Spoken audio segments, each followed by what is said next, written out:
2024년 2월 14일 수요일입니다. 오늘 하나님께서 우리들에게 깊이 깨달으라 주시는 말씀은 시편 123편입니다.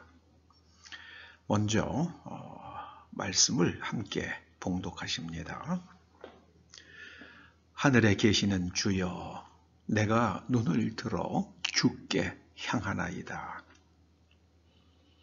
상정의 손을 바라보는 종들의 눈같이, 여주인의 손을 바라보는 여종의 눈같이 우리의 눈이 여호와 우리 하나님을 바라보며 우리에게 은혜 베풀어 주시기를 기다리나이다. 여호와여, 우리에게 은혜를 베푸시고 또 은혜를 베푸소서. 심한 멸시가 우리에게 넘치나이다. 안일한 자의 조소와 교만한 자의 멸시가 우리 영혼에 넘치나이다. 여호와여, 우리에게 은혜를 베푸소서. 3절 말씀으로 은혜 받기를 원합니다. 제가 어린 시절에는 눈이 적었던 강원도와 제주도에서는 아주 쌀이 귀했다고 그럽니다. 시집 가기 전에 쌀 3말 먹기가 쉽지 않다는 말조차 있을 정도였습니다. 그랬던 나라였는데 지금은 온 국민이 비만을 염려하며 살고 있습니다. 저는 개인적으로 그저 놀라울 따름입니다. 하나님의 은혜일 뿐입니다. 하나님의 은혜입니다. 오늘 본문에서 시인은 간절히 하나님만 바라본다고 노래합니다. 여기에는 2가지 의미가 담겨 있다고 봅니다. 사람이 아무리 노력해도 하나님께서 도와주시지 않으시면 인간의 모든 수고가 다 허사로 돌아간다는 것과 또 결국 하나님께서 붙들어 주시지 않으면 개인이든 국가든 조롱받는 자리로 떨어진다는 것입니다. 여러분, 이웃의 중국을 바라보십시오. 중국이 개방 초기에는 기독교에 대해서 열려있는 태도를 취했습니다. 그때 중국이 급속한 경제 발전을 누렸습니다. 그러나 기독교를 억압하기 시작하면서부터 경제가 곤두박질 치기 시작했습니다. 특히 우한이라는 도시에서 기독교 핍박이 극심했다고 합니다. 수십 개의 교회가 파괴되었습니다. 십자가가 불태워졌습니다.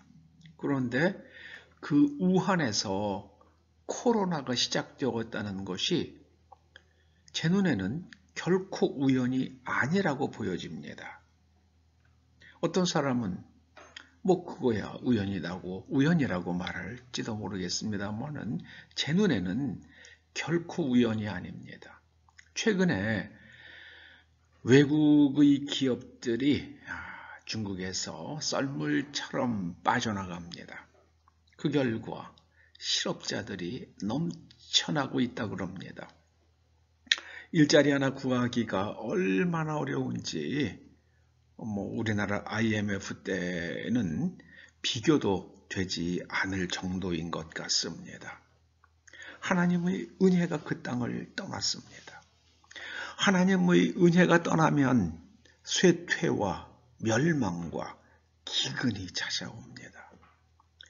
여러분, 계시록 6장 6절 기억하시기 바랍니다. 기억하기도 좋잖아요. 6장 6절. 거기에는요, 하루 품삯으로, 성인 남자 하루 품삯으로 빵 한 덩이 사는 시대가 올 것이라 말씀합니다. 뭐 이런저런 말씀을 딱 줄이면 그겁니다. 하루 품삯 받아서 빵 한 덩어리 사지 못하는 시대가 온다. 그런 기근이 온다고 말씀합니다. 지금은 온 인류가 하나님의 은혜를 구해야 할 때입니다.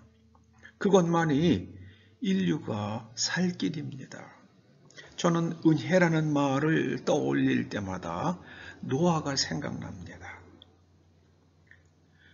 그 당시에 모든 사람들이 아침부터 저녁까지 생각하는 게 다 악했습니다. 그래서 하나님께서 모든 사람들을 다 물로 쓸어버리시려고 작정을 하시잖아요. 그런데 그때 오직 노아는 여호와께 은혜를 입었다고 그렇게 성경이 기록합니다. 그런데 노아는 여호와께 은혜를 입었다는 말, 그 원어를 직역을 하면은요, 노아는 하나님의 눈에서 은혜를 보았다, 은혜를 발견했다, 그런 뜻입니다. 여러분, 우리가 눈을 들어서 하나님을 바라보고요, 해가 뜨고 또 곡식이 연구러 가고 비가 내리는 그 모든 것에서 은혜를 발견하는 사람은, 그런 사람은 하나님의 말씀대로 살아갈 수밖에 없습니다. 하나님의 관점으로 바라보면 세상에 은혜 아닌 것이 없습니다. 여러분, 우리가 식탁에서 먹는 음식들 가운데에 우리가 재배한 쌀이 있습니까? 우리 쌀을 재배하지 않잖아요. 그러나 쌀을 늘 먹잖아요. 뭐 예를 들어서 라면을 하나 끓여 먹어도요, 그 라면에 들어가는 밀가루 한국에서 난 거 아니잖아요. 거기에 들어가는 여러 가지 고춧가루들, 한국에서 재배한 거 아닙니다. 또 라면을 튀기는 그 기름이요, 그 파미유 한국에서 나온 거 아닙니다. 또 라면을 포장한 그 비닐로요, 석유에서 뽑아낸 건데 그거 석유 한국에서 한 방울도 나지 않잖아요. 그런데 그 모든 것이 한국에서 만들어지고 재료를 갖다가 한국에서 가공을 해서 우리가 라면 하나를 800원, 900원에 사다가 먹습니다. 그리고 라면을 끓일 때 쓰는 가스, 그거 한국에서 나지 않잖아요. 세상에 은혜 아닌 게 없습니다. 생각해 보면은요, 저는 식탁을 바라볼 때마다 너무 신기해요. 너무 신기합니다. 이 추운 겨울에 딸기가 있어요. 참 신기합니다. 그 딸기를 재배하려고 그러면은 그 비닐하우스 온도를 따뜻하게 해줘야 되는데요. 그러려고 그러면은 에너지가 필요하잖아요. 그거 다 어디서 옵니까? 다 수입하잖아요. 우리나라에서는 에너지가 없잖아요. 우리나라는요. 정말 우리가 은혜 가운데 살고 있습니다. 우리가 사는 모든 것이 하나님의 은혜입니다.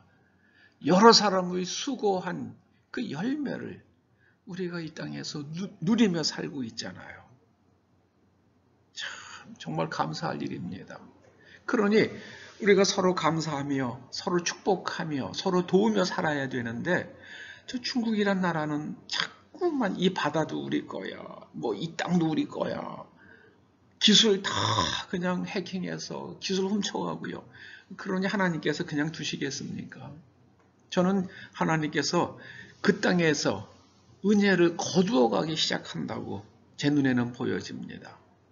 중국 사람들이 제발 정신 좀 차렸으면 좋겠어요.